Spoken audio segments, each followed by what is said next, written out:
Ay do, miya tutun supaputukan. Miya sunog. Kate supaputukan sa bulanaw langon miya tutong. So ya Allah, dudin na miya lambo ko paputukan langon mimto. Dudin mimto sama kay sa isa supaputukan no pakasabaran sira noon lang. Inop na miya do kamarataya ko kamo. Ikinalulungkot natin na nawalan sila. Ang pinaka ikinalulungkot natin ay yung sila ay sumusuway kay Allah subhanahu wa ta'ala.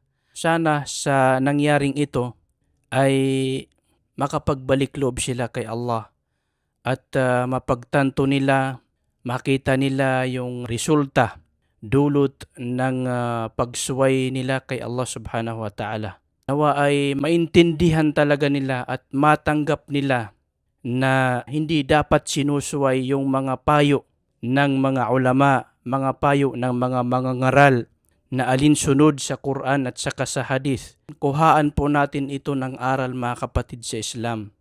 Si Allah subhanahu wa ta'ala ay napakarami siyang paraan kung papaano niya sinisingil ang tao sa kaniyang pagsuway kay Allah, na maaring wasakin ni Allah subhanahu wa ta'ala, sirain ni Allah subhanahu wa ta'ala sa isang iglap yung kabuhayan ng tao na nagmula sa haram, na sa pamamagitan ng haram o kaya maling kaparaanan ng paghahanap buhay.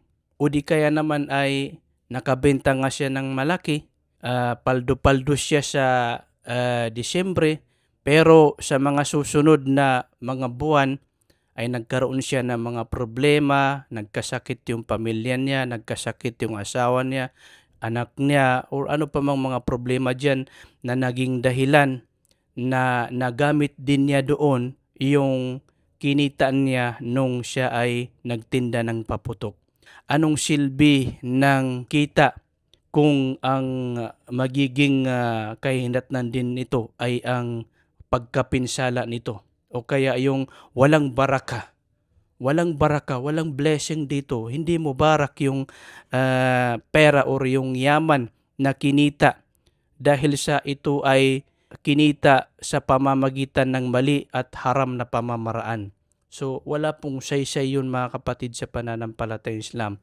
Katotohanan na kapag iniwan natin yung bagay na ipinagbabawal ni Allah subhanahu wa ta'ala para sa kanyang kaluguran, umasa po tayo mga kapatid sa Islam na insya Allah papalitan ito para sa atin ni Allah subhanahu wa ta'ala ng bagay na mas mainam, mas makakabuti para sa atin mga kapatid sa pananampalatayang Islam. Ang tunay na kumita mga kapatid sa Islam ay ang silang hindi sila nagtinda ng mga ipinagbabawal na mga item, mga bagay na ipinagbabawal ni Allah subhanahu wa ta'ala at tiniis nila yon para kay Allah subhanahu wa ta'ala.